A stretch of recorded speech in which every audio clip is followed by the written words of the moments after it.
بکریاں پہ چارے پہاڑاں دے اندر نبی پاک گزرے جب بلا کے کہنے لگا محمد را قریب آپ آئے تو کہنے لگا تو نبی ہیں؟ فرمایا نبی ہیں۔ کہنے لگا سچا؟ فرمایا سچا۔ کہنے لگا جے نبی ہے تو میں نہ کشتی کر، جے میں نو ہرا لمیں تو میں تیرا کلمہ پڑھ لواں گا۔ انہوں اپنی ایک پہلوان جدہ نام سی رکانہ، اتنا بڑا پہلوان کے لوگا دیا ہڈیاں پسلیاں توڑ دیں دے۔ ایک دن بکریاں پہ چارے پہاڑاں دے اندر نبی پاک گزرے جب بلا کے کہنے لگا محمد را قریب آپ آئے تو کہنے لگا تو نبی ہیں؟ فرمایا نبی ہیں۔ کہنے لگا سچا؟ فرمایا سچا۔ کہنے لگا جے نبی ہے تو میں نہ کشتی کر، جے میں نو ہرا لمیں تو میں تیرا کلمہ پڑھ لواں گا۔ انہوں اپنی طاقت مان سی بھائی نبی دا منصب اے نہیں کہ نبی پہلوانہ نال اس شرط کشتی کرے کہ جے میں تینوں ہرا لواں تے پھر تو میرا کلمہ پڑے گا۔ نبی اس بات دا پابند نہیں، پر انہیں آکھیا محمد میں تیرا کلمہ پڑھ لواں گا مگر میں نہ کشتی کر تے میں جے ہراویں تے کلمہ پڑھ لواں گا۔ میرے نبی نے فرمایا میں نے قبول ہے۔ انہیں آکھیا پر ایک میری شرط ہے۔ فرمایا شرط کی؟ کہنے لگا نبوت دا زور نہیں لانا، جسم دا زور لانا ہے۔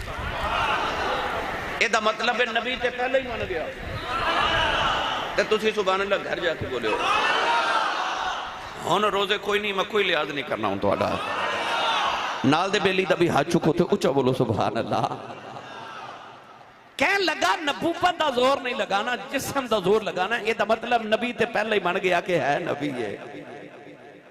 کون ہے دیوالی نے فرمایا مسکرا کے فرمایا سانو اے بھی قبول ہے تو کلمہ تے پڑھ۔ میں تے کتابہ پڑھیا کوئی یہودی گزرنا تے میرے نبی رون لگ پڑنا۔ صحابہ نے پوچھنا یا رسول اللہ کیوں روندے ہو یہودیاں وال ویکھ کے؟ میرے نبی رو کے فرمانا کہ دیکھو نا ان دوزخ چ سڑ جانا ہے، میں رونا کدھر میرا کلمہ پڑھ لوے میں جنت چلے جاؤں۔ ہاں اتنا درد میرے نبی دے دل چ لوگاں دے مطابق تے اللہ دی مخلوق والوں کہ کدھر دوزخ چ نہ چلے جان۔ خیال آیا جے ایک کشتی نال ماندا ہے میں دینا کشتی کر لواں، حالانکہ نبوت اس بات دی پابند نہیں کہ کشتیاں کر کے کلمہ پڑھایا جا، پر میرے نبی فرمایا سانو یہ بھی قبول ہے۔ انہیں اے ایسا کر کے پہلوانہ دے انداز چ نبی پاک دے ہاتھا چا ہاتھ ڈالے نا۔ میرے نبی نے ارشاد فرمایا کہ نبیوں اللہ تبارک، بلکہ میں تے کتابت پڑھیا جدو حضور علیہ السلام تے وحی لے کے فرشتے آئے نا، انہیں زمین تے آسمان دے درمیان ایک ترازو رکھیا تے کہنے لگے محمد نو ذرا تولیے نا۔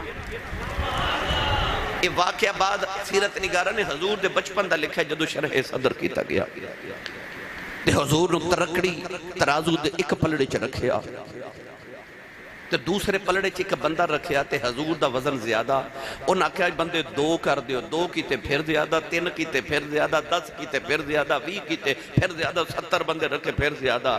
ایک فرشتہ دوسرے نو کہنے لگا یہ تے بندے نے 7 زمینہ تے آسمان بھی دوسرے پلڑے چ رکھ دے میں محمد دے برابر نہیں ہو سکتے۔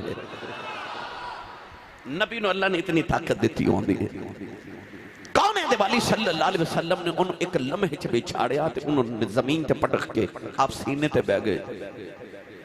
او پھٹیاں نگاوانا میرے نبی وال ویکھے کہنے لگا میرا پاؤں پھسل گئے، دوبارہ کرو۔ میرے کریم نے فرمایا سانو پھر قبول ہے۔ دوسری بار بھی میرے نبی انہوں زمین تے پٹک دیتا، انہیں آکھا تیسری بار بھی کرو۔ تیسری بار بھی میرے نبی انہوں زمین تے پٹک دیتا، فرمایا میں نبوت دا زور نہیں لگایا۔ تو گرامی قدر حضرات آئے میرے نبی دی تبلیغ کے کوئی جیویں ہوندے ہی آ جاوے۔ کلم الناس علی قدر عقولہم، لوگاں نے انہاں دی عقل دے مطابق گل کرنا۔ میرے نبی نے ایسی تبلیغ کی تھی جے کو سادہ لو آگے ہے۔ نبی کریم علیہ السلام ایک دن صحابہ چ بیٹھے تے مسجد نبی چ بیٹھے، ایک بندہ آ کے نا تے مسجد اندر پیشاب کرنا شروع ہو گیا۔ صحابہ دوڑے انہوں مارن واسطے، میرے نبی نے فرمایا رک جاؤ انہوں کر لین دیو۔ جدوں نے پیشاب کر لیا نا، نبی کریم نے فرمایا ہون جاؤ تو اتھے کو پانی بہا دیو، انہوں صفائی کر دیو۔ صفائی کی تھی تو انہوں بلا کے میرے نبی نے سمجھا کے فرمایا مسجد اچھ پیشاب نہیں کری دا۔ وہ سمجھ گیا کلم الناس علی قدر عقولہم، لوکاں دے نال انہاں دی عقل دے مطابق گفتگو کرنا۔ جیویں دا آیا